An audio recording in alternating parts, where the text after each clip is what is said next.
Magandang gabi sa ating lahat. Welcome to our 365 daily devotion at ngayong gabi ay patuloy natin pag-aaralan ng ating series para sa ngayong taon na Bible Characters Edition.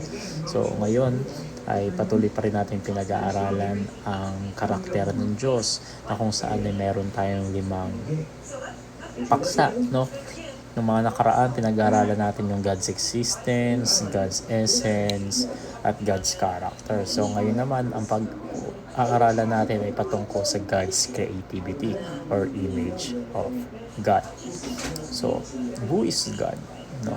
So, God's creativity and image. So from the beginning, no, or from the very beginning, God reveals Himself as the Creator, no, intentionally, purposeful, and good. So unlike the rest of creation, humanity is made in His image. So this means every person carries values, dignity, and purpose. So that cannot be earned or removed. So to bear God's image is to reflect His character in a creaturely way through thinking, loving, creating, ruling, and relating. So although sin has deeply distorted the image of God, no, it has not erased it. No, humanity remains valuable even in brokenness. So the problem is not that the image is gone, but that it is damaged and misdirected. So because of this, no, humans often use their minds, power, and creativity for selfish ends rather than for God's glory. So the good news is that God did not abandon His design. So Jesus Christ, no, the perfect image of God, comes to restore what was broken. So through union with Christ, believers are being renewed day by day, transformed to reflect God's holiness, love, wisdom, and righteousness. So God's creativity continues as He reshapes lives, families, cultures, and nations for His glory. So, gaya nga nasabi sa Genesis chapter 1 verse 26 to 27, no? Then God said, let us make man in our image after our likeness. So this declaration establishes humanity's unique place in creation, no, designed to represent God on earth. So, ano ba yung katuruan natin dito? So, God's image in us includes, ano nga ba, no?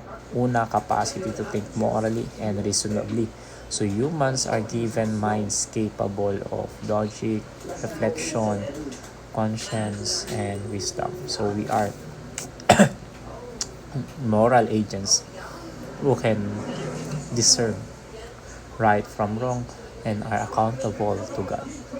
Second is the capacity to love, adore, and take dominion. No? We are created to worship God, love others, and steward creation. So dominion is not domination, but responsible leadership under God's authority. Third is capacity to build families, cultures, and nations. So God's image is expressed socially through relationships, work, creativity, and governance. So humans reflect God's order and creativity in the world. So ano nga ba yung applications natin dito? So una, no, mind God's own business. So have a Christ-like mind. So, align your thinking with Christ through scripture, prayer, and obedience. So reject worldly patterns that distort God's image. Second is to mold your image into the image of Christ. So daily surrender allows the Holy Spirit to reshape attitudes, desires, and actions so that Christ is formed in us. Third is to multiply godly families, cultures, and nations. So live out God's image in our own or in your home, workplace, church, and society. No, so disciple others by modeling Christ like character and values. So discussion lang natin dito, no, how are you reflecting the image of God in your daily life through your thoughts, relationships, works, and decisions. So in what areas does God need to restore or realign His image in you?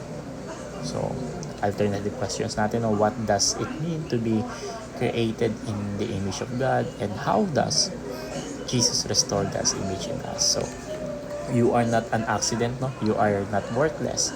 You are not forgotten. So you are created, designed, and being restored by a creative God so that His image may shine again through your life for His glory.